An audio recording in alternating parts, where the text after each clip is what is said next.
नमस्कार, मी शुभम मानकर आणि तुम्ही पाहता विथ मेडिकोस. तुम्हा सर्वांचे आमच्या विथ मेडिकोसच्या युट्यूब चॅनलवर खूप खूप स्वागत. जर तुम्ही नर्सिंग स्टुडंट, फार्मासिस्ट या मेडिकल स्टुडंट किंवा मेडिकल फील्डमध्ये कुठेही असाल, तर तुमच्यासाठी आजचा हा व्हिडिओ खूप मोठा सुवर्ण संधी आहे. हा व्हिडिओ कुठेही स्किप करू नका, अखेरपर्यंत बघा. कारण की तुमची जे एक आतुरता होती आरोग्य भरतीबद्दल, स्पेशली आरोग्य भरती म्हटलं म्हणजे डीएमआर किंवा डीएचएस दोन येतात. आणि काही दिवसापासून जसं डीएचएस म्हणजे डायरेक्टरेट ऑफ हेल्थ सर्व्हिसेस, म्हणजेच आपण सार्वजनिक आरोग्य विभाग म्हणतो. या आरोग्य विभागामध्ये भरपूर दिवसापासून पत्रव्यवहार चालू आहेत. आता या पत्रव्यवहार काय होते याबद्दल आपण सविस्तर बघूया. ठीक आहे. आणि हे डीएचएस ची एक्झाम येणार कधी, डीएचएस मध्ये जागा किती राहणार आहेत, यामध्ये स्टाफ नर्स पद इन्व्हॉल्व आहे, परंतु स्टाफ नर्सच्या जागा किती, फार्मासिस्ट आहे, लॅब टेक्निशियन आहे, एक्सरे टेक्निशियन आहे, ड्रायव्हर आहे, त्याच्यानंतर वॉर्ड बॉय आहे. किती नाव सांगायचे, भरपूर नाव आहे. पण हे या जो जीआर आहे, या जीआर मध्ये खरंच इन्व्हॉल्व आहेत का, हे आपण सविस्तर बघणार आहोत. आणि हे डीएचएस एक्झाम, जसं तुमचा प्रत्येकाचा प्रश्न आहे की कधी येणार कधी येणार, हे आपण आज बघणार आहोत की कधी येणार. तर चला बघूया.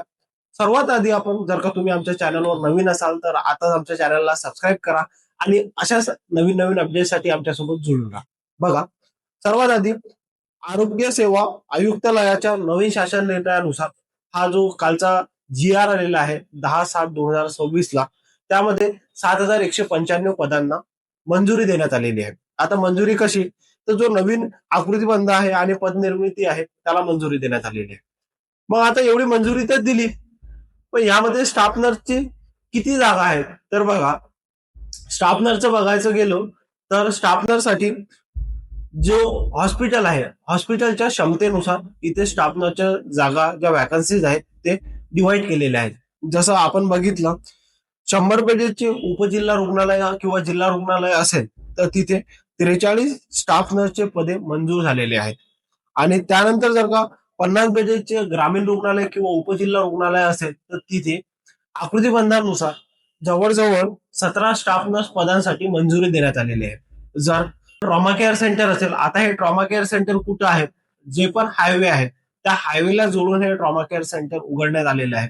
या ट्रॉमा केअर सेंटरमध्ये जवळजवळ 7 ते 9 स्टाफ नर्सची व्हॅकन्सी इथे मंजूर करण्यात आलेली आहे.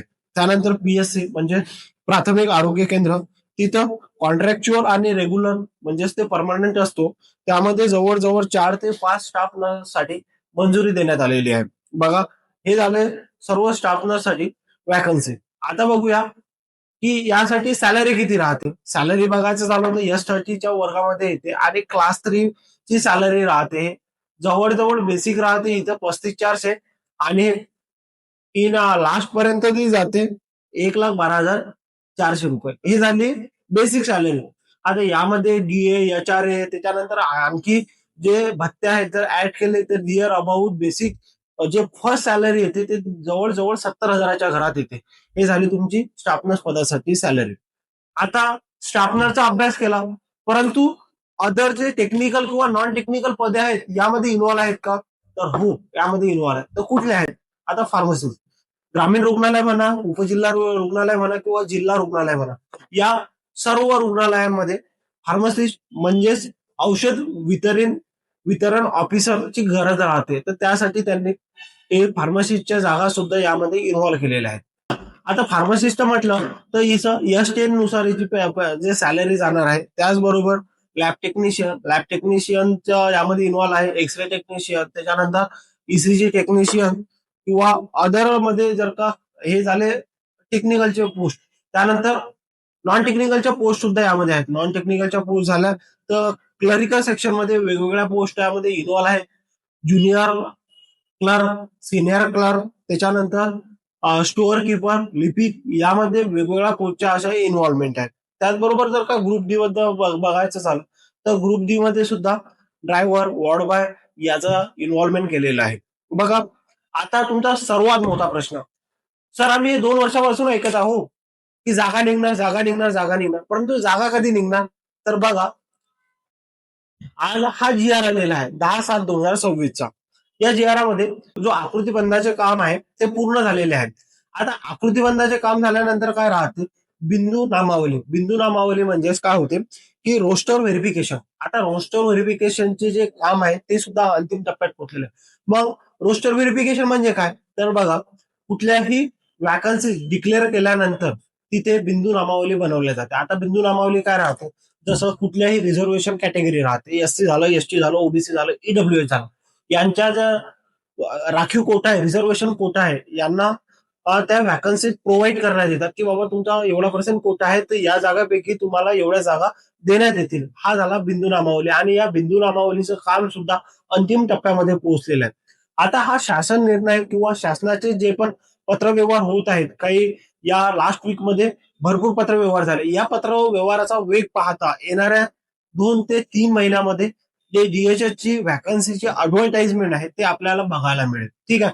मग आता प्रश्न पडतो ना, मला भरपूर मेसेज येतात, सर डीएचएस डीएमआर एक्झाम कोण कंडक्ट करणार, एमपीएससी टीसीएस.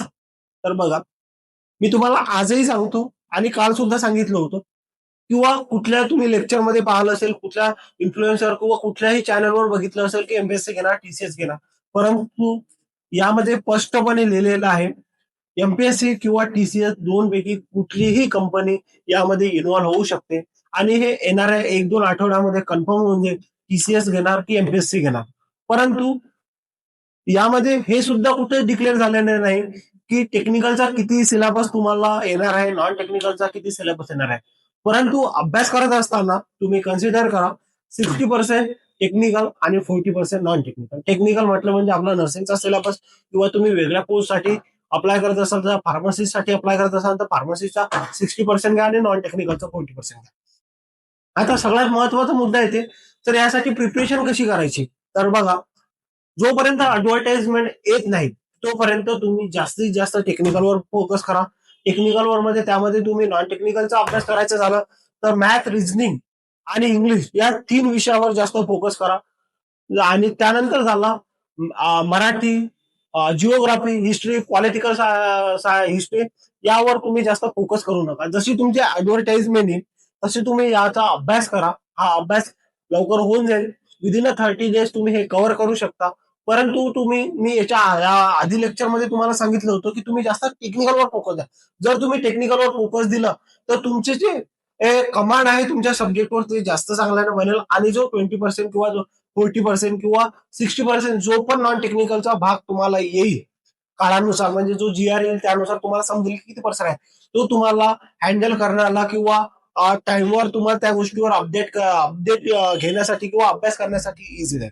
हा झाला ओव्हरऑल जीआर. जर तुम्हाला आमचा जीआर आवडला असेल, आमची इन्फॉर्मेशन आवडली असेल तर सबस्क्राईब करा, लाईक करा, शेअर करा. जर तुम्ही लाईक, शेअर आणि सबस्क्राईब केले आणि जास्त व्ह्यू केले तर गरजू विद्यार्थ्यांना ही जास्तीत जास्त मदत होईल आणि गरजू विद्यार्थ्यांपर्यंत हा व्हिडिओ पोहोचू शकेल. म्हणून या चॅनलला लाईक, शेअर, सबस्क्राईब करा. धन्यवाद.